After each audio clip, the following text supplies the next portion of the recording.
Welcome to Sexology, a podcast that untangles the science of sex and pleasure. And now, with this week's episode, your host, clinical psychologist, Dr. Nazanin Moali. Hello there. Welcome to another episode of Sexology Podcast. I'm your host, Dr. Nazanin Moali. Before I start our show today, I just want to remind you that we have another bonus episode this week, which is about sex and OCD. So if you are interested to learn more about it, make sure you're checking it out on the show notes. So it gives you information how to access that episode. Because at times I shared with you guys that I get clients in my office for sex therapy challenges. And when we're talking about the issues that they have, it's not necessarily about the sexual part. It comes from their OCD symptoms. So in that episode, I'm going to talk about what are some of the ways that our OCD or obsessions get in the way of us enjoying sex, and what are some of the solutions. In our conversation today, our guest is Jonathan Miller. We're going to talk about how to have tough conversation around sex. I know that talking about sex and sexuality is tricky for most people. I think it's fair to say, but there are topics like STI or whether you slept with another person or whether you want to open up or close the relationship. These are really tough conversations to have, even for people who are really good with communications. So I thought it would be wonderful to have a person who's specializing in communication to come and join us today. You know, growing up, my background is my parents are extremely indirect. So if there's something they want to say, they're very subtle about things. So, for example, my dad says something and I totally get what he's talking about, but my husband has a more direct way of communication, and I reply back to my dad in a direct way because that's how I learned to be. And my husband said, "Did he mean that? And was the answer, did you reply to what he said?" And I laughed because there's no way, unless you grew up in that environment, you would know what that kind of subtle message and underlying message is. So like many of you guys, I worked on my communication skills, and this is an ongoing process for me. So I was excited to have Jonathan on our show today. Jonathan helps high-performing couples upgrade their communication skills to have fight-free relationships. As a speaker, coach, and trainer, Jonathan is dedicated to empowering others to communicate mindfully. He truly believes that the quality of our relationships determines the quality of our life, and communication is the main ingredient. Growing up, he was never taught to fully express himself or hear others in a way that fostered connection. He is now committed to sharing his newfound passion for clear communication using his world-class training methodology. Without further ado, here's my conversation with Jonathan Miller. Hello and welcome to another episode of Sexology Podcast. I am very excited to have Jonathan Miller on our show today. Jonathan, welcome to our show. Pleasure to be here. I am very excited for this conversation because, as many of our listeners know, talking about sex is hard. And also we thought about maybe we can talk about the tough conversation when it comes to sexuality. Most people, they can talk about what position they want. I have to say, like some people are comfortable talking about fun stuff. But when there are things that are challenging, like STI or infidelity and all sorts of kind of a more challenging conversation, I hear that many people feel stuck and they avoid the conversation, and then they have to kind of face the consequences later. It's very common to avoid those tough conversations. I think that's kind of our default action, and it often has to do with the fact that we lack the tools to actually have those tough conversations. So I'm hoping that we can cover some of those tools today. Excellent. Excellent. So I would imagine many of my listeners, similar to me, they didn't have good sex education. I had no sex education. So they don't know how to talk about things when they're kind of first starting with wanting to have sex for the first time with a lover. So what do you recommend people to talk about before having sex for the first time? And I'm so glad you asked this question. And, it's so interesting. You just said that a lot of people haven't learned how to talk about sex. And I think that this is just one of those big, big topics of conversation that we want to talk about and don't have necessarily the tools. Like, this is a big topic of conversation, money as well, parenting. There's just these common conversations that we have in partnerships that we typically find challenging. And it's because they're really important. The stakes are really high. It's a big part of our lives. It affects us on a daily basis. So obviously, these are really important things that we want to talk about. Now, when it comes to talking about having sex for the first time, this can be a pretty big deal because we kind of want to get it right, don't we? We want to make sure that we can strategize as much as possible and make sure that we say just the right thing to have just the right conversation. The first thing I think that is important to remember is that especially as we start a partnership with somebody, we really want to make sure that we're going for clarity and we're also going for authenticity in our conversation. If you're going to withhold information, if you're going to be strategic about what it is that you're sharing, I think that that's going to come and it's going to get you in the long run. It's not going to serve you well. So that's the first thing. We want to make sure that we have the right volition heading into this. Now, another thing I want you to remember, and this is so important, I probably will end up saying this a few times while we're chatting, is that you can't control their reaction. We can't change their mind. We can't change the way that others behave. And we can't change the way that they're going to react to any conversation that we have. And it's so funny. That's why communication skills are so challenging. They're so dynamic. These interactions are all happening in real time. They're super complex. We have no idea what they're going to say back to us in our response, no matter how much we plan it. So just have that aspect of being able to let go of whatever notions that you had, whatever outcome that you wanted, and just kind of go with the flow. Now, when it comes to talking about having sex with your partner for the first time, I'd say one really important thing is to highlight and be clear about what it is that you do know about yourself. Highlight what you do know that you like, what you do know that you don't like, and make sure to also ask them as well. Now, and especially if you're starting a relationship, I mean, you do want to get this to the surface. Now, it might be challenging at first to kind of get this all, but at least start the conversation, start to get it going. And as you progress in your relationship, I don't know about you, but I imagine that there are things that will come up. There are boundaries that maybe will be crossed. And that's the funny thing about boundaries is we often don't know that they exist until they've been crossed.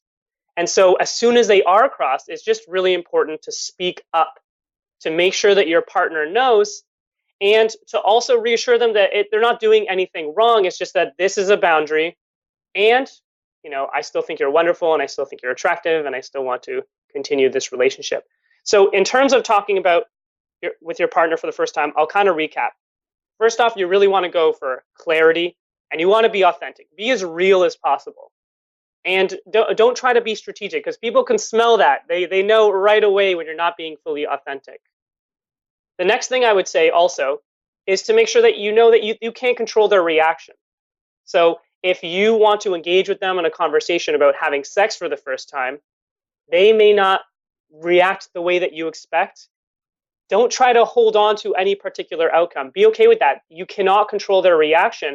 And if anything, this might be a flag of some future problems that you might have in your relationship. So make sure that you're just trying to keep the dialogue open and you're not trying to control any sort of outcome. And the last thing I wanted to cover is the idea that this actually I didn't actually mention and I want to, is that often these things, when these boundaries come up, especially, these things don't get covered all in one conversation. It's not like you're sitting down at the beginning of your relationship and you have a nice little checklist and you go, okay, let's have the sex talk now. So these are all the items we need to cover. we're going to talk about this, this, and this. What do you like? What don't you like? And everything gets down on that piece of paper. No, that's not how it goes down. It's rarely just it's a single conversation. It usually happens over many, many conversations. So try to cover as much as you can, and try to cover as much as you can, and then proceed with that, and then come back and revisit that conversation. Don't try to expect to get it all in one go, and be understanding and forgiving of both your partner and yourself. And I think that you're going to be off to a really great start. And I think one thing you mentioned that's so important is, even if you're the best communicator in the world, the outcome is out of your control, in the sense that you can be clear about what you want and you can say it very, very clearly, but you cannot necessarily force people or change their mind if that's not something they want. Because at times my clients tell me, tell me how can I say this, that my lover or spouse be on board with doing this. If it's not within their boundaries, you don't want to manipulate them to do those things, and they would be kind of resentful and frustrated. But also the other piece of it is, if they don't want to do it, no matter what you're saying, it's not going to change their mind. So I think it's very important to keep in mind, as you said, that what are some of the things you have control over, and what are some of the things that are out of your control. One thing that I think it's important is about the timing. So it's sometimes sex happens early on. You kind of know when it's going to happen after, when you start dating someone or you're in this casual relationship, but you don't know exactly when. So you want it to be kind of more spontaneous. When would be a good time to have these conversations? Because certainly right before you guys having an intercourse is not definitely a good time. So what's your recommendation, Jonathan? That's a tricky question, because I really do think it depends on the couple. There are so many variables to that. There's so many different factors that can come into play. It really depends on how comfortable each person is with their sexuality and their past sexual experiences. It depends on how well you know each other. Did you know each other before as friends, or are you just meeting for the first time on, Tinder or something like that? Another factor is your past experiences. Just to elaborate on that, who knows what this partner you might just be meeting for the first time, who knows what their background is? They may have been brought up in a way that has them not talking about sex very often. And so that might factor into the idea that they're not really comfortable about talking about it right away. And there's also this expectation, I love that you mentioned it, this expectation that we want it to be spontaneous. Oh, isn't life so much more fun and enjoyable when everything just kind of happens seamlessly and spontaneous and we don't have to say a word? And there's a challenge to that as well, is because life isn't always spontaneous. And it's maybe not as romantic to have the sex talk, maybe a few dates in, you're like, all right, let's sit down and have this sex talk. It's maybe not as romantic. It's really, you have to ask yourself what you want at the end. How seriously do you want to take this relationship? And if sex is a really important thing to you, if this has come up in past relationships and you want to make sure that it goes as smoothly as possible, I'm, again, all about clarity and authenticity. You can ask my partner as well. I love being super direct about things, and if it's something that I'm really considering, I don't wait too long. If this is a new partner that I had and I knew that we were interested in each other, I think I would have the sex talk pretty soon. That being said, if it's something that you're not entirely comfortable with and you want to take that chance for it to be more spontaneous and maybe have it afterwards, then that's all to you. So that's my very long answer to say that there's no hard, fast rule. It really depends on your level of comfort, your partner's level of comfort, and really what the goal is for the sex in your relationship. Like, what is that goal? What do you want to get out of it? Do you want it to be based on clarity and authenticity, or do you want it to be based on spontaneity and just kind of see what happens. And I think along the same line with that is I highly encourage people to definitely have the conversation beforehand, especially if you haven't had like way before, like outside the bedroom, maybe like on a date that you're thinking you're going to be intimate. Or as you mentioned, if it's really important for you during first couple dates, if you guys are dating, because what happens is you want to feel safe. And sometimes people with the issues of consent, which is very important, they kind of have this expectation around the partner knows where's the line. And it's not been communicated directly. So as you mentioned, it's really important to be clear about what you want and what don't you want, especially with a new lover. Absolutely. And if I can add one thing, I see this way too much. We're kind of afraid to ask what we want. And I love that you mentioned this consent thing. I mean, it's so big. And so much of the issues that we're having around consent is just we're not talking about it. We're not talking about it before it happens. And if you really want to avoid it, you just talk about it up front. And one piece of advice that I have, this goes for communication for life, but definitely in this particular situation, is when you want something in life, you ask for it. If you think about any world leader, whether you like them or you don't like them, one thing is really clear about every world leader. I live in Canada right now. We have the Prime Minister. His name is Justin Trudeau. One thing I know about Justin Trudeau, whether I like him or not, is I know exactly what he wants. It's written on a website somewhere. His party line is very clear about what they want. They say exactly what they want. And then guess what? They get what they want because they're making it really clear. That's why I'm also all about clarity. So when it comes to making sure that you're getting what you want, especially if having this sex talk is really important to you, then ask for what you want and make it really clear, and you'll have less chances of being upset by that.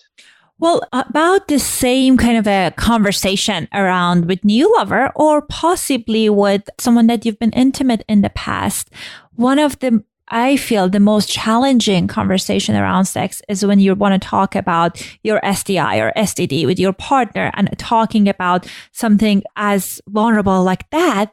And again, it's just so common that these days that there are people who have these conditions and they just feel stuck. They don't know how to talk about it. What are some of the do's and don'ts that you recommend people to consider when they want to have that conversation?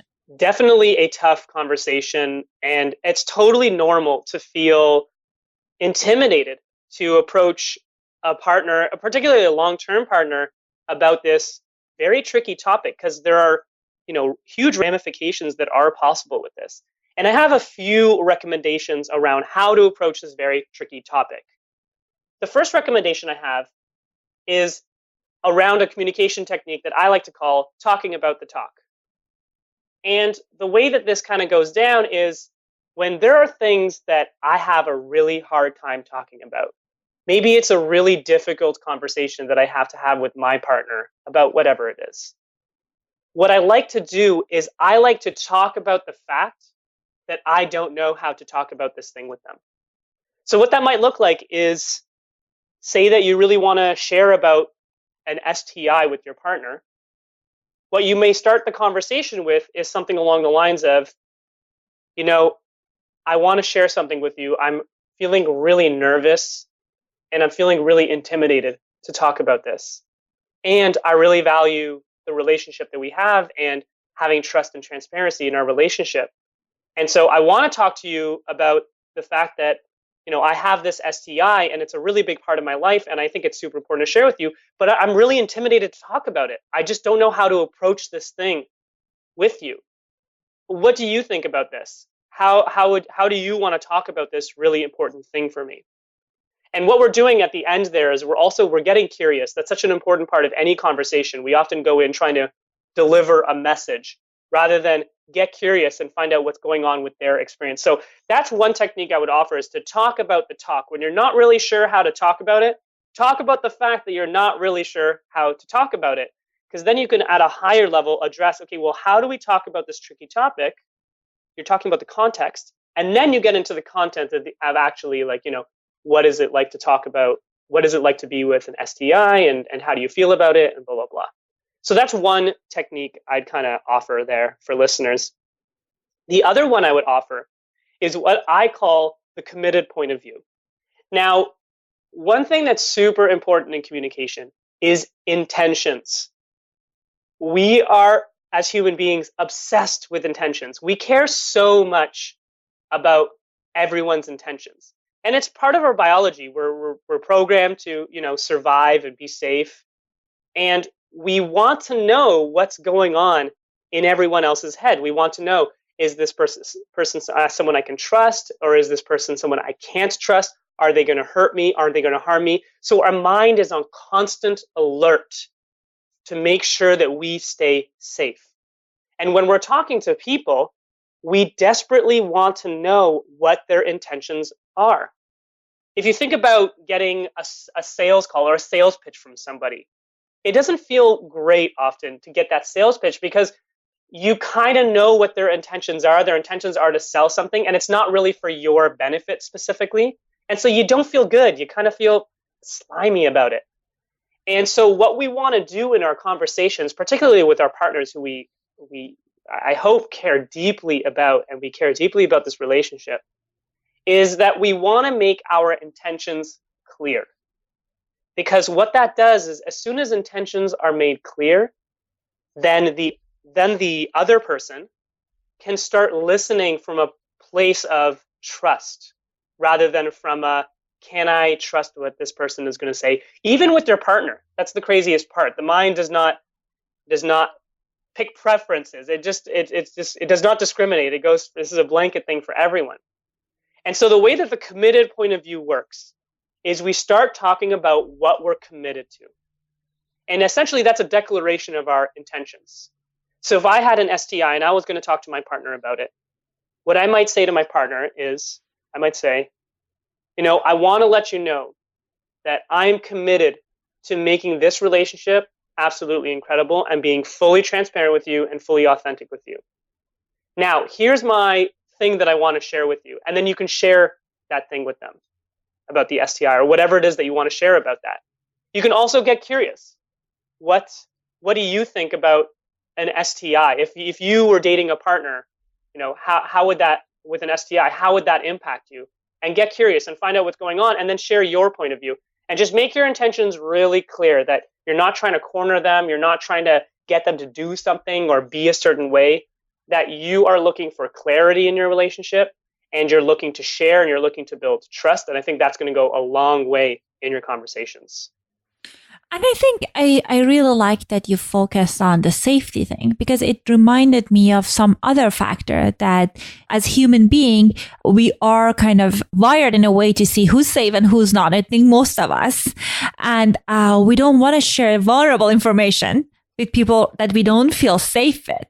But I think, yes, if you don't feel safe with that information, then the partner might not be a good lover or sexual partner, because I think at times I hear clients sharing these informations, and then the person might share it with other people, or the fear is, what if I share that?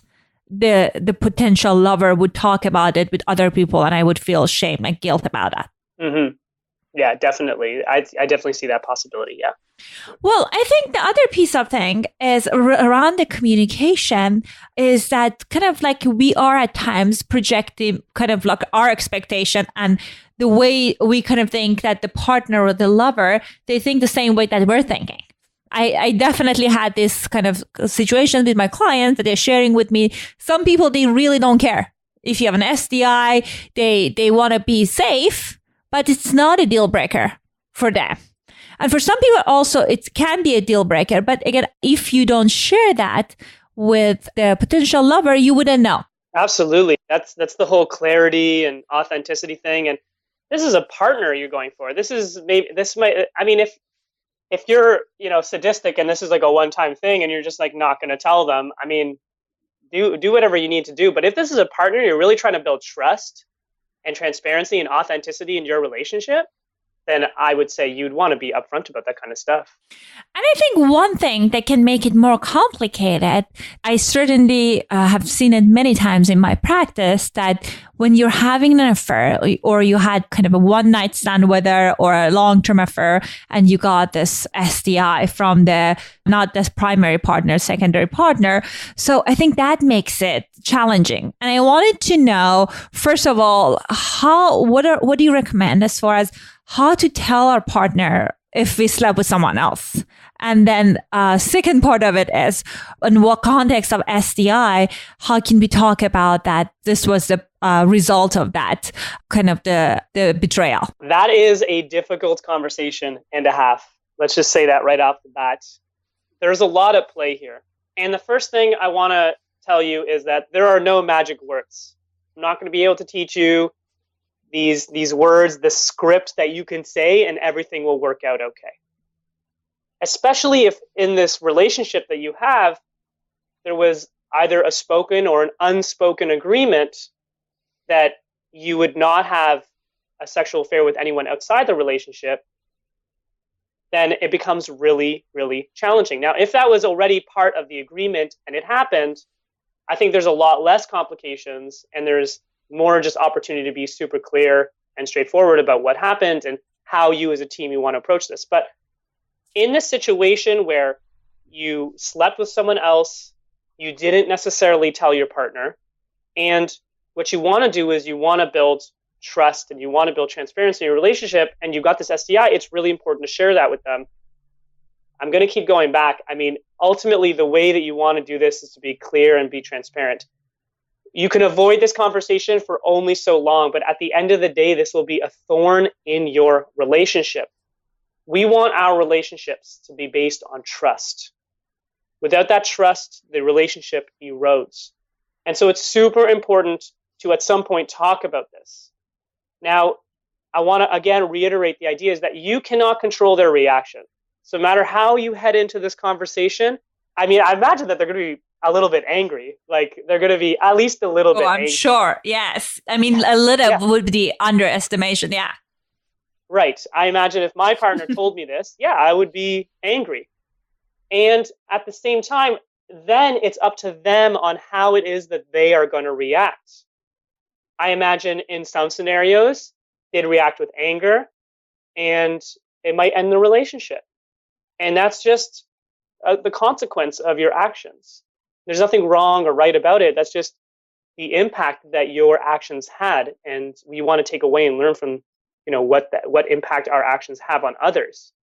And then hopefully in other scenarios that they can find a level of forgiveness. But in terms of tackling that conversation, I'm trying to think of like a really great way to head into that. So one thing I would recommend in terms of starting off this conversation is to go back to this technique, to talk about the talk. I would also recommend that this conversation be in private.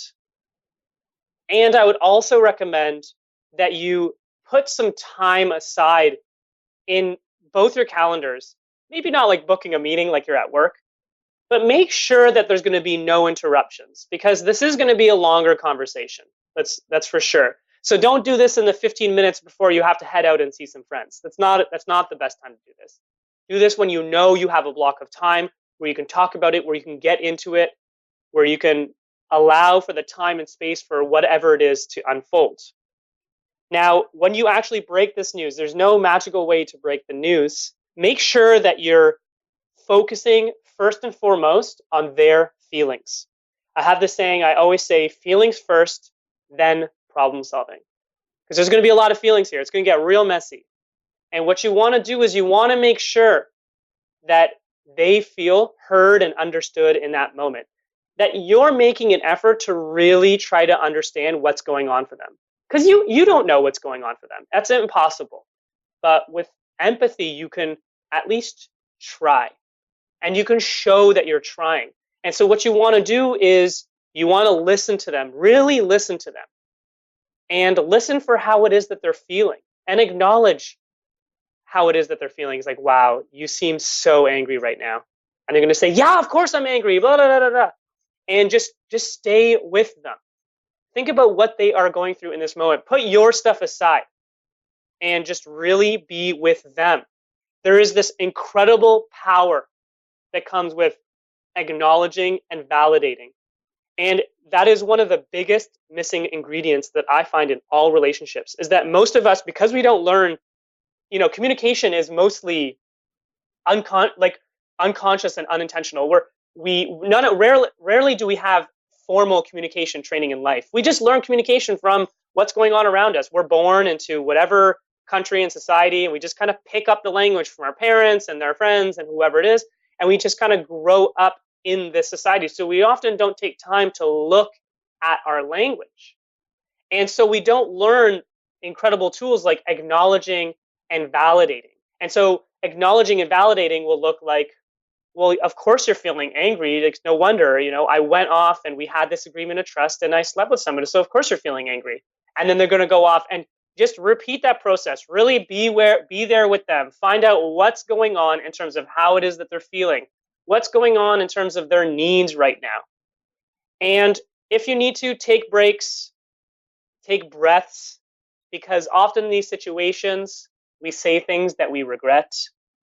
And that's because we're not really thinking straight. Our mind is in safety and survival mode. So the brain is rushing away from our prefrontal cortex into our limbs, getting us ready for a fight or flight response, instead of really thinking critically here, being with the other person. So to recap some of the things that I would say is, first off, you can talk about the talk if you need to.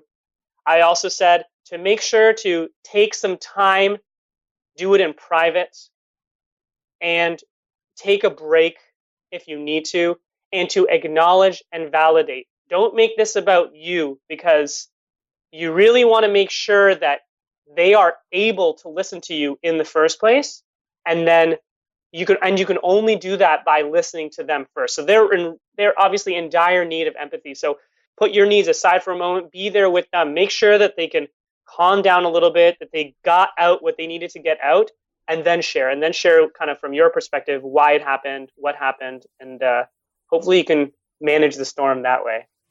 Well, also, I think there's this element of taking responsibility for what's yours. And I think you pointed out with acknowledgement, because at times people think if they take responsibility, saying that, I made a mistake and this is on me, kind of like makes the repair process more challenging. But I cannot tell you how many times I hear from people, like from the partners, that they feel like they've been betrayed with saying that, he or she put it on me. So even if you're thinking there are other factors that contributed to the situation and your partner may or may not contributed to what happened, I would kind of withhold on those comments and kind of focus on taking responsibility for my part and my behavior. I love that you shared that. I'm such a huge fan of taking responsibility. I see way too much denial of responsibility happening around us. And it's instinctive. I do it too. I just, it's like I just don't want to take the blame. I want everyone else to take the blame except me, right? And taking responsibility is such a powerful tool in a relationship, because we're often afraid to take responsibility because we become vulnerable. But what we don't realize is that when we take responsibility, we're actually empowering ourselves. Because when we take responsibility, then we are in charge of our circumstances. We have the ability to actually take action on our experience in life. And when we deny responsibility, we pay the high price of not being able to do anything about that experience. So I really appreciate that you mentioned that. Taking responsibility, so important. And if you're not taking responsibility, on top of that, it's just completely inauthentic. When you are in a relationship and you took this action and you're trying to find other reasons, well, it's because this happened or because that happened, it just comes off as so inauthentic. And if you really want to be your authentic self in your relationship, take responsibility, find out how you contributed to this situation, and own it. And deal with the consequences. Take action on those consequences. And I think it was very important when you mentioned that kind of like focus on validating and showing up for your partner, and kind of being mindful of what you're saying, because sometimes people feel nervous and they give too much detail that's not helpful for the partner to know.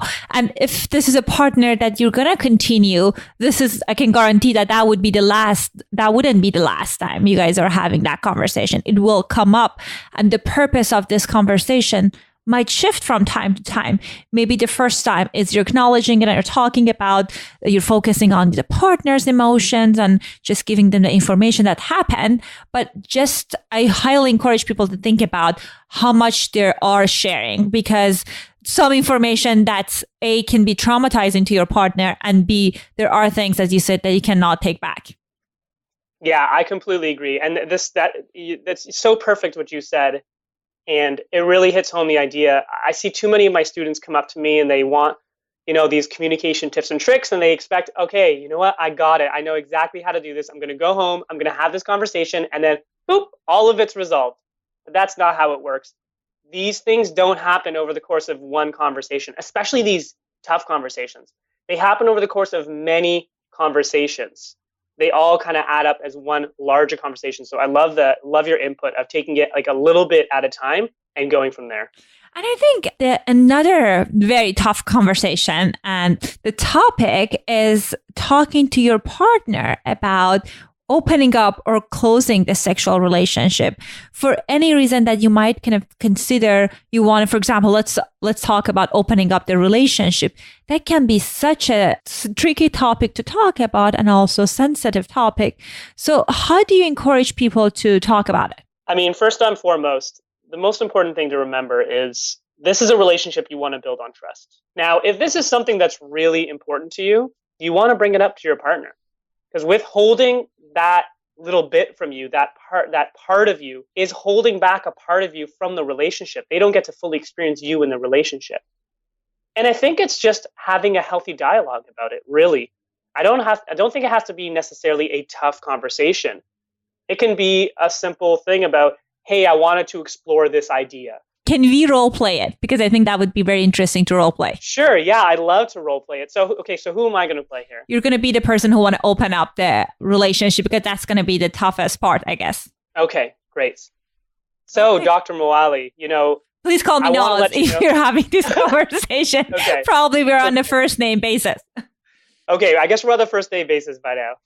So, Naz, you know that I've really been enjoying this relationship so far, and I want to continue to build it with you and continue to build our trust.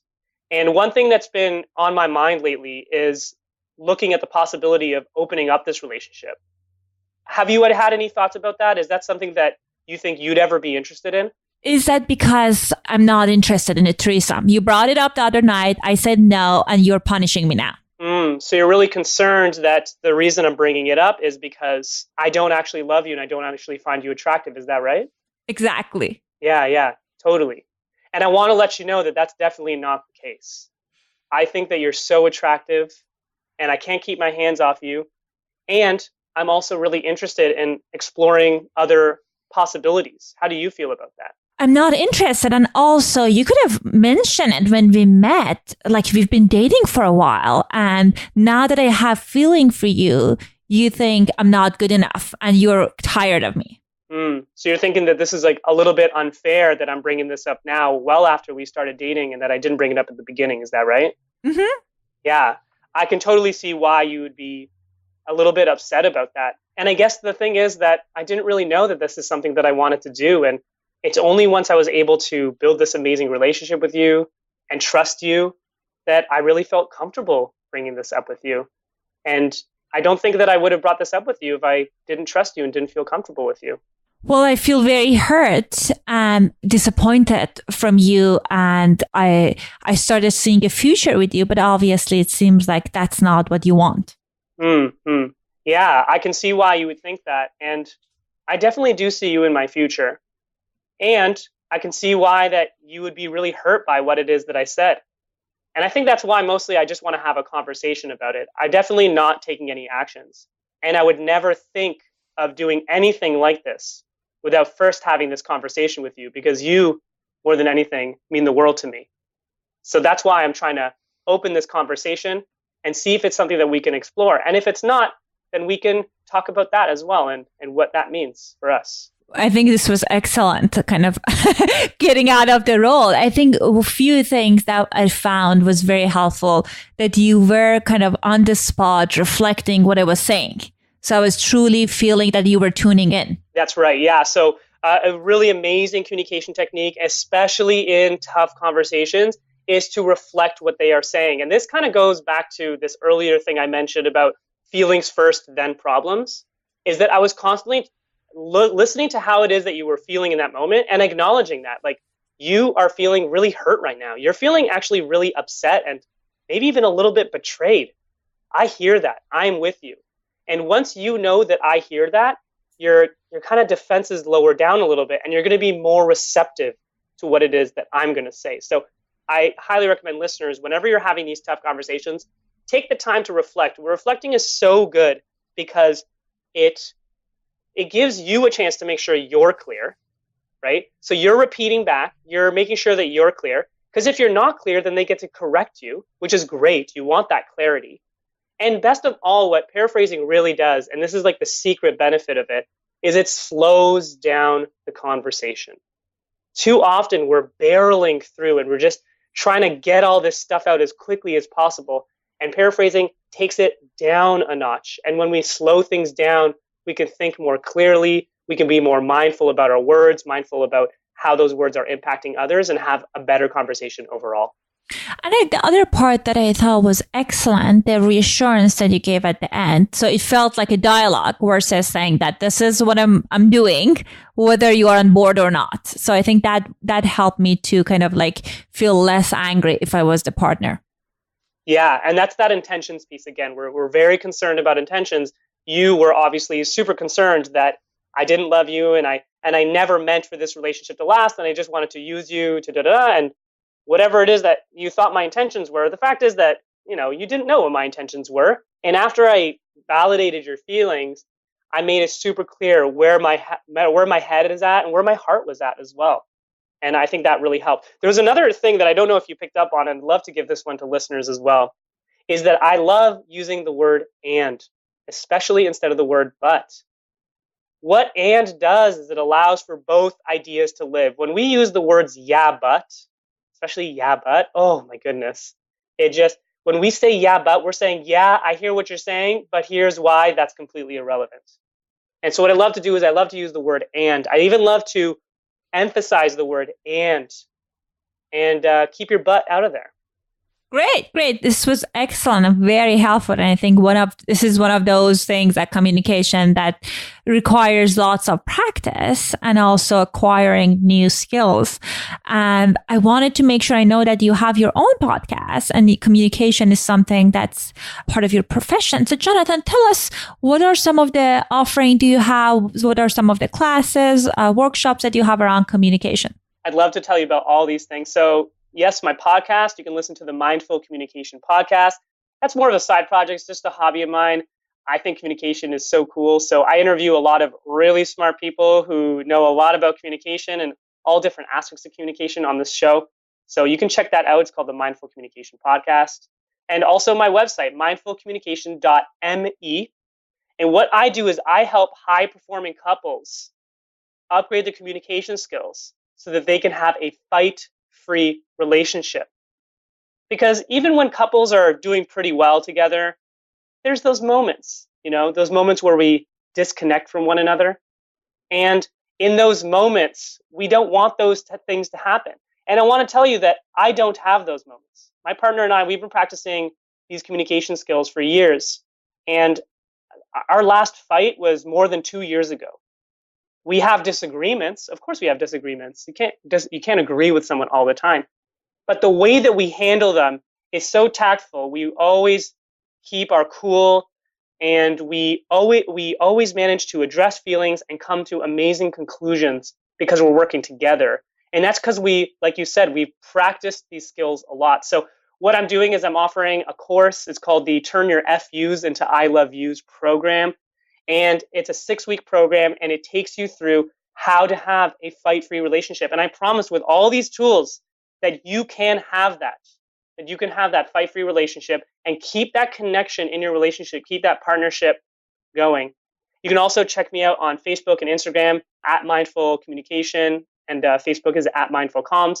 And I give out all sorts of tips and tricks there. So if you're not ready to commit to the course, definitely check those out. I give quick 1-minute tips pretty often. And I think you'll find those really helpful for your difficult conversations in your relationship. Awesome. Thank you so much. And make sure I leave the link in the show notes. And Jonathan, thank you so much for coming on. And it was lovely to talk to you. Yeah, lovely talking to you too. Bye. Bye. Hey guys, I hope you enjoyed my conversation with Jonathan.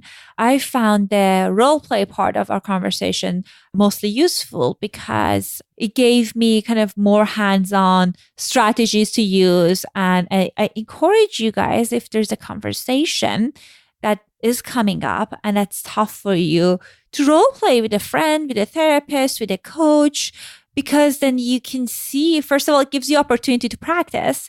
Second of all, I think ask the person that what they think about what you said, because sometimes when we're nervous, we come off in a way and we say things, or our body language says things that we're not necessarily intended to say or do. So anyhow, if you found this episode helpful, please share it with your friends and your social media, and I'll talk to you guys next week. Thanks for listening to the Sexology Podcast. For more great content, visit www.sexologypodcast.com.